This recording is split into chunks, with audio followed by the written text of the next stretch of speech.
The other thing which you said is that big bang जहां से शुरू हुआ उस पॉइंट से, यानी कि आप अज्यूम कर रहे हैं कि यूनिवर्स का एक सेंटर है जहां से बिग बैंग शुरू हुआ, विच साउंड्स लॉजिकल, मतलब इंट्यूटिव लॉजिक से तो ऐसा ही लगता है, बट ऐसा है नहीं. The centre of the universe is every point in the universe. ये समझाओ sir. So there is no edge of the universe, है ना. तो universe bends at its edges. So universe ऐसा फ्लैट प्लेट नहीं है ना, यूनिवर्स bends. एंड ये स्पेस टाइम कॉन्टिनम है, तो ये स्पेस भी है और टाइम भी है, समय भी है और स्पेस भी है. Everything what it is in this continuum. Imagine it like a sheet, right? And the sheet bends. So we don't really know which point it started, because every point where you are is where the universe began.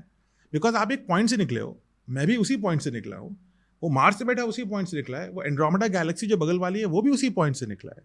So depending wherever you are, for you that is the center of the universe, and everything else is away from that center. ठीक है.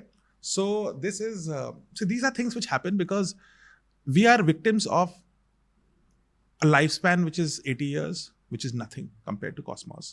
We are victims of the fact कि हम सिर्फ length breadth और height move कर सकते हैं, उतना ही हम समझते हैं, उतना ही. मैं आपसे कहूँ आप लेंथ ब्रेथ हाइट के अलावा कुछ सोचो तो आप सोच ही नहीं पाओगे, क्योंकि आपके इमेजिनेशन में वो आएगा ही नहीं कॉन्सेप्ट क्या है. इनफैक्ट एल्बर्ट आइंस्टाइन के आखिरी 20 साल 30 साल इसी में बीत गए. He was the greatest physicist we've seen, but the last 20-30 years, which is a long time in a lifespan, मतलब उनके productive lifespan का almost 40% time, he was struggling with dimension, the next dimension. He was the unified equation जिस पे वो काम कर रहे थे, the equation for everything. He just could not solve it because it goes into another dimension. So we as humans cannot imagine that dimension right now. So we are victims of our dimensions and we are victims of time. Because हम सिर्फ एक ही direction में move करते हैं और हमारी memory में सिर्फ पास्ट ही रहता है, फ्यूचर रहता नहीं है. So we feel that time only moves in one direction at a consistent speed. We live in 3 dimensions and we live really short. बहुत कम टाइम हम जीते हैं उस हिसाब से. इसलिए it's hard to imagine for us some of the beautiful things in the cosmos, and one of them is that every point in the universe is its centre, right? And this is just one universe. So this is one universe and only the observational universe जो हम समझ पा रहे हैं. उसके beyond कितना है वो तो हमें पता ही नहीं है. And you have to go into Indic culture, जो हमारा भारतीय cultural knowledge है, जो हमारी civilizational wealth है. अब आप उसको धर्म के नाम से जोड़ सकते हैं, लेकिन मुझे लगता है कि राष्ट्र धर्म से काफ़ी पुराना है. हमारा समाज और राष्ट्र मतलब बहुत बहुत पुराना है. बट अगर आप वैदिक एरा में जाइए तो वैदिक शास्त्रों में ये जो वेदों में लिखा है वो ये लिखा हुआ है. देखिए आप सभी सब कहते हैं कि मेरे अंदर ही ब्रह्मांड है, मैं ही ब्रह्मांड हूँ. You are the centre of the universe and everyone is the centre of the universe. एक ही तो हो सकता है centre, but that's not how the universe is, because you can not imagine the universe like a circle जिसका एक ही centre है और अ स्फीयर जिसका एक ही सेंटर है. बट आई थिंक वेद में ये बात पहले ही हमने इमेजिन कर ली थी कि हर व्यक्ति, हर point hence is the centre of the universe. आप ही के अंदर यूनिवर्स है. वेदों में ये लिखा है कि किस प्रकार से, ऋग्वेद में लिखा है कि किस प्रकार से ब्रह्मा का आधा दिन यानी 12 घंटा इज इक्वल टू 4.5 बिलियन मनुष्य के साल. 4.5 बिलियन मनुष्य के साल यानी ब्रह्मा के 12 घंटे ब्रह्मांड बनता है और ब्रह्मा के 12 घंटे सब प्रलय होता है. तो कल्प और प्रलय 12 घंटे, ठीक. और ऐसे 100 साल चलेगी ब्रह्मांड, ठीक है. सो जो 12 घंटे हैं ब्रह्मा के, as per the calculations mathematically it is 4.5 billion human years. अभी 4.5 billion is a very beautiful number because 4.4 billion साल is the age of earth, is also the age of sun, and the sun is a middle aged star, which means अब sun खत्म हो रहा है. अभी तक बढ़ रहा था, अब खत्म हो रहा है. तो सन की औसत आयु करीब 9 बिलियन साल होगी, आधा खत्म हो गया है. एग्जैक्टली 12 घंटे से कॉरेस्पॉन्ड कर रहा है. ऋग्वेद में हजारों साल पहले दिस इज बीन प्रेडिक्टेड कि 12 घंटे खत्म हो गए हैं, अब 12 घंटे का प्रलय चालू हो रहा है और सन इज गोइंग थ्रू दैट प्रलय नाउ. तो अब 4.5 बिलियन साल प्रलय होगा. और फिर वी नो कि जब स्टार कोई मरता है तो स्टार मरता नहीं है, उस स्टार से नेबुला बन जाती है.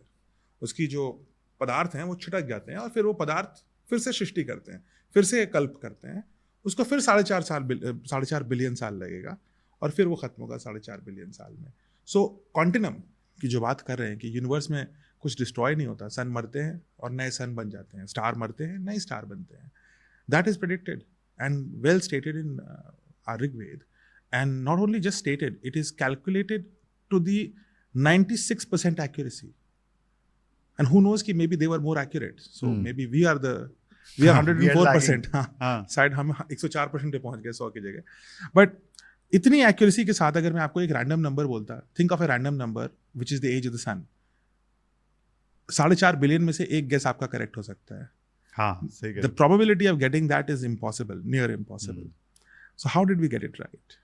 How did we do that? So that's why, you know, I always advocate that we live in a civilization which has so much wealth of knowledge, and unfortunately our education system, which was designed by the British now, downplayed नहीं, उसको तो एकदम downplayed तो बहुत ही understatement हो गया, एकदम खत्म कर दिया, उसको बेइज्जत भी किया उसको completely evaporate कर दिया और ये कह दिया कि सब बकवास है, जंगल साइंस है, क्योंकि समझ नहीं आई उनको. नहीं, समझ में सब आया था. They stole it from us.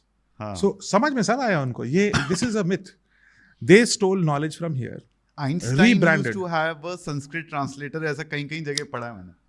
Fibonacci series के पहले पेज पे लिखा है कि this is a work, Fibonacci writes, this is a work I have read in an Indian mathematician called Pingle. वो पेज कभी नहीं पढ़ाया जाता, वो पेज हटा दिया जाता है और इसको नाम फिबोनाची सीरीज रख दी जाती है. क्या होती है Fibonacci series? Fibonacci series is very simple, मतलब वैसे तो मैथमेटिकली सिंपल है, एप्लीकेशन बहुत ज्यादा है. सो 3 नंबर इमेजिन करिए, तीसरा नंबर जो है ना पिछले 2 नंबर का सम है, चौथा नंबर तीसरे और दूसरे नंबर का सम है, पांचवा नंबर चौथे और तीसरे नंबर का सम है, यानी कि each number is the sum of the previous 2 numbers. तो 0 1 से शुरू हुआ, 0 1 1 plus 0 is 1, 1 plus 1 is 2, 2 plus 1 is 3, and so on. So 0 1 1 2 3, फिर 5 आएगा, and so on. You got it. Now you know Fibonacci numbers.